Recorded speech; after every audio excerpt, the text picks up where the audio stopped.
आज Doubtnut app download करें। Doubtnut पर अपने सभी गणित, रसायन विज्ञान, भौतिक विज्ञान और जीव विज्ञान के डाउट्स का करो सफाया। बस प्रश्न की फोटो खींचो, एक ही प्रश्न को क्रॉप करो और तुरंत वीडियो सोल्यूशन पाओ।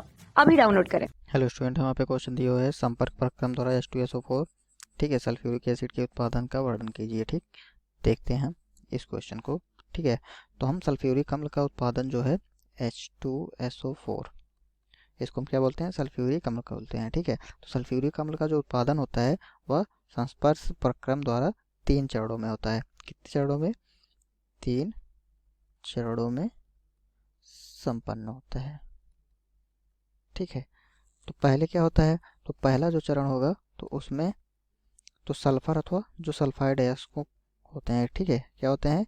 सल्फर अथवा सल्फाइड के अयस्क।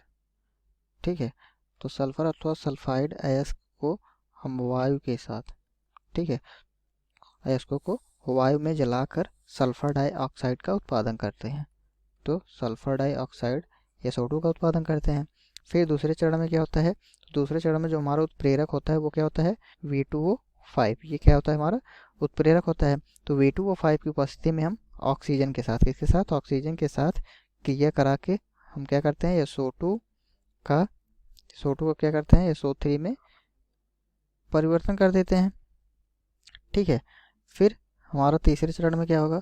तो तीसरे चरण में होता है कि जो SO3 होता है, ठीक है, सल्फर ट्राइऑक्साइड, तो सल्फर ट्राइऑक्साइड को हम सल्फ्यूरिक अम्ल, ठीक है, सल्फ्यूरिक अम्ल H2SO4 में अवशोषित करके हम क्या बनाते हैं? ओलियम यानी कि H2S2O7 प्राप्त करते हैं। ठीक है, प्राप्त करते हैं। अब फिर हम देखते हैं चरणों को। तो सल्फ्यूरिक अम्ल के जो उत्पादन का जो प्रभाव होगा, ठीक है, तो जो हमारा प्राप्त सल्फर डाइऑक्साइड को हम, ठीक, तो इन चरणों को हम विस्तार से देखेंगे। ठीक है, तो हमारा जो पहला होगा, ठीक है, तो जो प्राप्त सल्फर डाइऑक्साइड जो होते हैं तो उनको हम धूल के कणों एवं आर्सेनिक यौगिकों जैसे कि अन्य अशुद्धियों से मुक्त कर शुद्ध कर लेते हैं।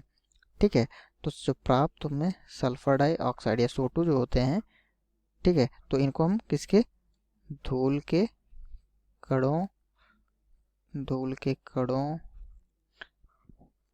एवं आर्सेनिक यौगिक तथा अनेक अशुद्धियाँ जो होती हैं, ठीक है, और अनेक अशुद्धियों से मुक्त कर शुद्ध कर लिया जाता है। ठीक है, फिर क्या होता है? तो सल्फ्यूरिक अम्ल के उत्पादन में ऑक्सीजन द्वारा SO2 गैस प्रवाहित की जाती है। तो SO2 गैस का हम V2O5 उत्प्रेरक के रूप में, ठीक है, की उपस्थिति में SO3 प्राप्त करते हैं। जैसे कि आप ये देखते हैं तो 2SO2 प्लस O2, ठीक, तो हमारा जो ये उत्प्रेरक है क्या है? V2O5। तो हमें क्या प्राप्त होता है? ये हमें प्राप्त होगा 2SO3। ठीक, तो 2SO3 प्राप्त होता है।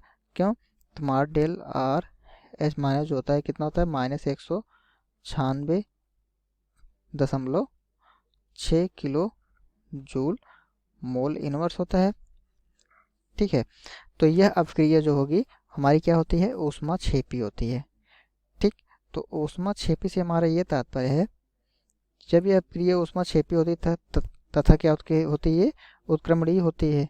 ठीक, ये जो हमारी अग्र अपक्रिया होती है तो उनके आयतन में कमी आ जाती है। तो अग्र अपक्रिया के आयतन में कमी आ जाती है।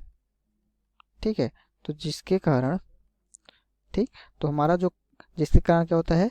कम ताप और उच्च दाब जो होती है, उच्च लब्धि जिसको बोलते हैं, ईल्ड बोलते हैं हम। ठीक है, तो इनके लिए जो उपयुक्त स्थितियां हमारी बनती हैं, ठीक है, परंतु जो हमारा तापक्रम होता है वह बहुत कम नहीं होना चाहिए। ठीक, तो इसलिए हमारे जो अपक्रिया, अब कम क्यों नहीं होना चाहिए? क्योंकि अपक्रिया की जो गति होगी वो धीमी हो जाती है। ठीक है, तो अगर जब तापक्रम हमारा, ठीक है, तापक्रम हमारा क्या होता है? बहुत कम नहीं होना चाहिए। तो अगर ये बहुत कम हो गया तो अपक्रिया की जो गति होगी वो धीमी पड़ जाती है। ठीक है, और फिर सल्फ्यूरिक अम्ल के जो उत्पादन में हम प्रयुक्त संयंत्र का जो संचालन होता है उसमें हम 2 बार दाब, कितने? 2 बार दाब तथा 720 केल्विन के ताप पे, ठीक है। तो 720 केल्विन के ताप पर किया जाता है, ठीक। तो उत्प्रेरकीय जो परिवर्तक उसमें होते हैं यानी कि SO3 सल्फर ट्राई ऑक्साइड, ठीक। तो हमारे जो में उत्प्रेरकीय परिवर्तक होता है SO3 गैस, वो शांत सल्फ्यूरिक अम्ल में अवशोषित होकर के ओलियम यानी कि H2SO7 बना देता है, ठीक। और फिर जल द्वारा हम ओलियम का तनुकरण करके वांछित सांद्रता वाला सल्फ्यूरिक अम्ल प्राप्त कर लेते हैं, ठीक है। और प्रक्रम के सतत संचालन तथा लागत में भी क्या होती है, कमी लाने लगती है और उद्योग में प्रयुक्त अपक्रियाएं साथ साथ संपन्न होती है। जैसे कि इसको हम अपक्रिया के माध्यम से देखते हैं, तो SO3 प्लस H2SO4, जब इसमें हम H2SO4 के साथ, ठीक है, क्रिया कराते हैं तो हमें क्या प्राप्त होता है, ओलियम H2O7, ठीक। फिर हम क्या करते हैं, जो हमारा ओलियम होता है H2O7, इसको हम फिर से जल के साथ जब ये कराते हैं तो इसको शुद्ध कर लेते हैं, तो हमारा क्या मिलता है, तो शुद्ध H2SO4 हमें प्राप्त हो जाता है, ठीक है। फिर तो यही जो हमारा संपर्क विधि होती है, तो इसमें जो सल्फ्यूरिक अम्ल होती है, तो इसकी जो शुद्धता होती है सामान्यतः कितनी होती है, सामान्यतः इसकी जो शुद्धता होती है वो 96 से लेकर के 98% तक इसमें शुद्ध सल्फ्यूरिक अम्ल प्राप्त होता है हमें, ठीक है। तो यही हमारा H2SO4 की निर्माण की विधि हुई। Thank you. कक्षा 6वीं से 12वीं से लेकर नीट, IIT, JEE वो एडवांस के लेवल तक 1 करोड़ से ज्यादा छात्रों का भरोसा। आज ही डाउनलोड करें डाउटनेट ऐप या व्हाट्सएप करें अपने सारे डाउट्स 8400 400 400 पर।